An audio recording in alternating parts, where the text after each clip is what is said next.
Pawan Kalyan Andhra Pradesh deputy CM Pithapuram నుంచా తెలంగాణ నుంచా అన్న దాంతో సంబంధం లేకుండా తెలుగు యూత్ అంతా ఆంధ్ర ఎలక్షన్స్ రిజల్ట్స్ వచ్చిన రోజు పిఠాపురం ఎమ్మెల్యే గారి తాలూకా అన్నారు.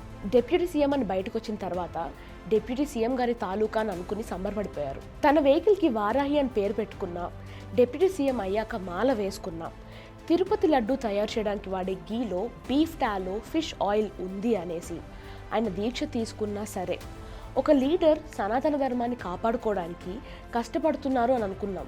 దాంట్లో తప్పే ఉంది అని అనుకున్నాం. కానీ స్టేట్లో వేరే ఇష్యూ లేనట్టే ఒకటి ఇష్యూ దగ్గర ఆగిపోతే అనిపిస్తుంది. బీజేపీతో కలిసి గెలిచినందుకు ఇన్ని రోజుల నుంచి వాళ్ళు చేసినట్టే హిందుత్వాన్ని ప్రమోట్ చేయడానిక ఇంత కష్టపడి డిప్యూటీ సీఎం అయ్యింది అని. హిందుత్వాన్ని ప్రమోట్ చేయాలి అనుకోవడంలో తప్పులేదు.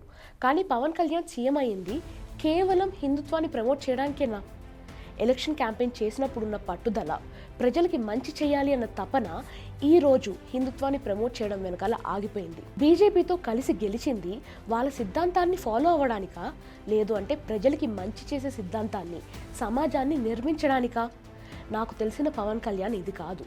నాకు కావాల్సిన డిప్యూటీ సీఎం ఇలా కాదు ఉండాల్సింది. నాకు తెలిసిన డిప్యూటీ సీఎం తన దగ్గరికి ఒక సమస్య వస్తే దాన్ని వెంటనే సాల్వ్ చేయాలి అనుకుంటాడు, సాగదీయాలి అని కాదు.